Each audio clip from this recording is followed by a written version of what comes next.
नमस्कार दोस्तों, आज हम इस वीडियो में आपके लिए बृहस्पतिवार की व्रत कथा लेकर आए हैं। एक गांव में एक साहूकार रहता था। उसके घर में अन्न धन की वस्त्र की कोई भी कमी नहीं थी और वह साहूकार बहुत ही दयालु हृदय का था। परंतु उसकी स्त्री बड़ी ही कृपण थी। कभी किसी भिखारी को दान में कुछ भी नहीं देती थी, बस सारा दिन अपने घर में ही लगी रहती थी। एक बार की बात है, एक साधु महात्मा उसके घर बृहस्पतिवार के दिन आए और भिक्षा की याचना करने लगे। लेकिन वह स्त्री उस समय घर के आंगन को लीप रही थी।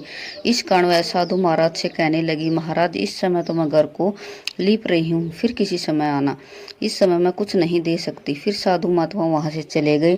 कुछ दिनों पश्चात वही साधु महात्मा उसके द्वार पर फिर से भिक्षा मांगने आए। लेकिन साहूकारनी उस समय बच्चे को खाना खिला रही थी। कहने लगी, महाराज, मैं क्या करूँ, मुझे फुर्सत ही नहीं है, इसीलिए मैं आपको कुछ भी भिक्षा में नहीं दे सकती। तीसरी बार साधु महाराज वहां फिर आए तो साहूकारनी ने फिर से उसी तरह उसे टालने की कोशिश की। परंतु महात्मा जी कहने लगे, यदि तुमको हर समय का अवकाश मिल जाए तो तुम मुझे भिक्षा दे दोगी। साहूकारनी कहने लगी, हाँ महाराज, ऐसा ही हो जाएगा, आपकी बड़ी कृपा होगी। साधु महात्मा कहने लगे, अच्छा, मैं एक उपाय बताता हूँ। तुम बृहस्पतिवार को दिन चढ़ने पर उठो, सारे घर में झाड़ू लगाकर कूड़ा एक कोने में जमा कर रख दो। घर का चौका इत्यादि मत लगाओ। घर वालों को कह दो कि हजामत अवश्य बनाएं। रसोई बनाकर खाना चूल्हे के पीछे रख दो, सामने नहीं। फिर स्नान आदि करके शाम के समय अंधेरे होने पर दीपक जलाओ तथा बृहस्पतिवार के दिन पीले वस्त्र मत धारण करो, ना पीली चीज का भोजन ग्रहण करो।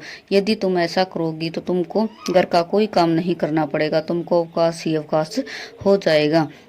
फिर साहूकारनी ने ऐसा ही किया। वह हर बृहस्पतिवार को ऐसा ही करने लगी। कुछ समय के बाद उसके घर में खाने का एक दाना भी नहीं रहा। थोड़े दिनों में वही महात्मा फिर से आए और भिक्षा मांगने लगे।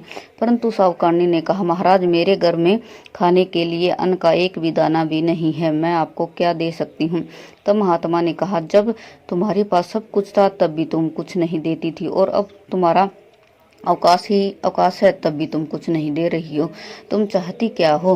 तब साहूकारनी ने महाराज से हाथ जोड़कर प्रार्थना करी, महाराज, अब आप कोई ऐसा उपाय बताएं कि पहले जैसा धन धान्य हो जाए। अब मैं प्रतिज्ञा करती हूँ, जैसा आप कहोगे मैं वैसा ही करूँगी। तब महात्मा जी ने कहा, बृहस्पतिवार के दिन सुबह जल्दी उठो, स्नान आदि से निवृत्त हो घर के आंगन को गाय के गोबर से लीपो तथा घर के पुरुष हजामत ना बनवाएं। भूखों को अन्न धन जल देती रहा करो। ठीक सायंकाल दीपक जलाया करो। यदि तुम ऐसा करोगे तो तुम्हारी सारी मनोकामनाएं बृहस्पतिवार पूरी करेंगे। साहूकार ने ऐसा ही किया। उसके घर में धन धान्य वैसा ही हो गया जैसा पहले था। इस प्रकार बृहस्पतिवार की कृपा से अनेक प्रकार के सुखों को भोग कर वह दीर्घ काल तक जीवित रही।